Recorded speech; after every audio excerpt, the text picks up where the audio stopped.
It's your boy Nguno in the house, back with another bang on video. Yes, ladies and gentlemen, we had a very beautiful live stream yesterday, and probably I'm planning of another live stream probably coming up next week. Yes, it's lined up, but more important than not, we have an FA Cup game to support our team against Manchester City.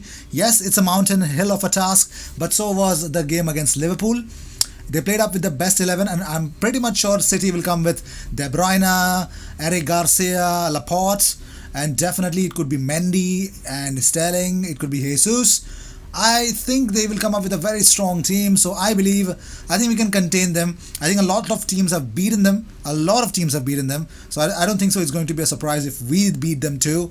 But I think we got to give 100% and zero mistakes. Yes, teams like City and Liverpool capitalize on our mistakes. We could make one, but remember, they also make mistakes. So if Otamendi starts, I think Arsenal have a really clear-cut chance. But let me just put certain Opta stats that I've got for you guys. Arsenal have progressed from 9 of their last 12 FA Cup semi-final ties, losing out in 1999, 2004 both versus Manchester United, and 2009 versus Chelsea. Man City have won 10 of their last 12 FA Cup semi-final matches, with their 2 defeats in that time coming against both Arsenal 1932 and 2017. And Arsenal are playing in their 30th FA Cup semi-final. No side has ever played in more. They've reached the final on 20 occasions, which is a joint record level with Manchester United. And Arsenal have lost their last 7 meetings with Manchester City in all competitions by an aggregate score of 2-20. Yes, we've scored 2 goals only and conceded 20 of them. And only against Leeds have Arsenal ever lost more consecutive matches in their history. That is 2 out of 10. Manchester City's last defeat against Arsenal across all competitions was in an FA Cup semi-final, throwing away a 1-0 lead to lose 2-1 in 2017, with Arsenal going on to beat Chelsea in the final, and we can't forget that, can we? And this is just the 5th FA Cup meeting between Arsenal and Manchester City, with City winning the first in February 1904 and Arsenal winning the subsequent 3 that is already mentioned. Well, holders Man City are looking to reach the FA Cup final in consecutive years for the 3rd time. Yes, the 3rd time, and Arsenal have beaten or eliminated the holders of the FA Cup each of the last 5 times they've faced them, with their first such match since the 2014 semi-final against Wigan Athletic. 4 of Arsenal's 7 FA Cup goals this season have been scored by players under the age of 21, 1 from Bukayo Saka, 1 from Reece Nelson, and 2 by Eddie Nketiah. Manchester City's Phil Foden has had a hand in 7 goals in just 6 FA Cup appearances, with 4 goals and 3 assists, averaging a goal involvement every 57 minutes in the competition. 57 minutes! That is huge, but more importantly, I don't think so that would be really huge in terms of deciding the fate of Arsenal. Well, finally, Mikel Arteta has opened up about the whole situation about Ainsley Maitland-Niles. Now everyone's talking about Ainsley Maitland-Niles will be sold because he's actually put up a new agent, or AD Ward. Let's see. Here's what Mikel Arteta said. He's insisting that the versatile Ainsley has incredible quality, refusing to comment on the speculation pointing towards a potential exit. He says, I don't disclose those reports. First of all, because I don't read them, so I don't know about them. I speak to the players about how they are feeling and how we can help them. If they are having difficulties, again, I speak to them and make them easier for them. He's a player who can play in many different positions. We have discussed the things, in my opinion, that he can improve or adapt to his game because he has incredible quality. He has every quality that you need to be a football player, to play the highest level, and he needs just to do it in a little bit more of a consistent way, but he is someone who can adapt to any position as well. Now, I've got a really sad news. I actually personally felt really sad when I read it. World Cup winner Andre Schürrle has announced his retirement from football at the age of just 29. Here's the official statement that he made. I want to let you know that I'm stepping away from playing professional football. On behalf of myself and my family, I want to thank everybody who was a part of these phenomenal years. The support and love you shared with me was unbelievable, and more I could have ever asked for. Now I'm ready and open for all the beautiful possibilities that are coming towards me. Unfreaking believable. And also, in an interview with German newspaper Der Spiegel, he actually added more. I don't need the applause anymore. The decision matured in me for a long time. The depths became deeper and the highlights less and less. So you can understand. I feel really sad because the way that he scored a bonker of a goal against Brazil to knock them out 7-1. I think it was really great. Well, not only that, Mikel Arteta has cleared the desire that he would want to keep hold of Alex Lacazette. He said, "Why would I want to lose a player like him? I'm really happy with him. I really like Alex. I said that even before I joined here, that he is the type of striker that I really like.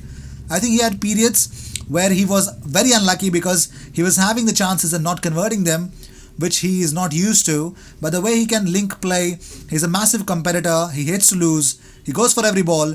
You see in every challenge how he's ready to go. He really works hard and he's a very intelligent player. I am really happy with him." So there were speculations that Juventus are red hot in chasing Alex Lacazette and probably would sign him, but I think Mikel Arteta has poured cold waters on them. Pep Guardiola has spoken about David Luiz. About it, I'll talk to you later. But Tony Adams says something about David Luiz. He says, "Pat Rice told me anybody can play alongside you, but I think even I would struggle with David Luiz." Oh my God, that is a burn. But let's move on. Well, talking about Mikel Arteta, he actually spoke about Dani Ceballos, if he would want Ceballos to stay at Arsenal. He says, "Well, that's a conversation that we are having with the club to see what we can do in the future with him. But I'm really, really happy with his progress and how much he's improving and giving to the club." Well, Chris Willock, James Bengay tweeted out that Chris Willock has been on loan at Huddersfield from Benfica. So he was absolutely brilliant for Huddersfield. Great to see him finally putting that enviable talent into practice under a good head coach. Can still remember him going head to head with Sancho at the Emirates. I was certain they were both destined for the top. Oh, unbelievable, isn't it? Well, moving on. Well, talking about it, Mesut Ozil has offers from USA, Qatar, Japan, Italy and Turkey. However, he will stay at Arsenal until the end of his contract and is weighing up the current offers as a potential next destination. So he's going to take time. And more on Tony Adams, he says, "Relying on agents isn't the way to go. It's not Arsenal DNA, I'm afraid. I don't like it. We got Edu and Sanyehi who are running the show. Steve Rowley took 40 years to build that scouting system and 13 scouts have been sacked. They put a bomb on it. Edu, I love him. He's a beautiful man, a lovely man, and it's not personal, but he has no experience of building European squads." Now, I would really like to bet to differ in this. I think let them do the job. I think Edu has done incredible job with the Selecao national team. Unfreaking believable. I believe Edu can get it done for us. Well, moving on. Well, talking about David Luiz, Pep Guardiola had this to say. He says, "He is an exceptional player and has an incredible mentality and especially personality. I laugh out loud when I hear the pundits. A lot of them were defenders and believe they didn't make one mistake in their career even though they played for 15 or 20 years. Well, Emil Smith-Rowe scored a wonderful goal to help prevent the relegation of Huddersfield, and that goal made sure that West Brom lost the game, and finally Leeds United have made it into the Premier League after 16 years of toiling. Marcelo Bielsa's men have finally made it to the Premier League. Congratulations to all the Leeds United fans. If you are hearing this, you guys have made history, and I'm actually buzzing to to see Arsenal play against Leeds United next season. Unbelievable.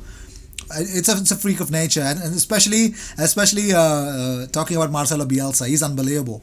Well, let me tell you guys actually about the defensive stats of Gabriel Magalhaes, Malang Sarr and Pau Torres. Defensive stats per 90 minutes. Who is a better defender? Talking about Gabriel, 1.5 interceptions, 6.9 clearances, 1.3 tackles won, 71.4% of aerial wins, and 0.8 blocks made. And defensive stats per 90 for Malang Sarr, it's 2.6 interceptions.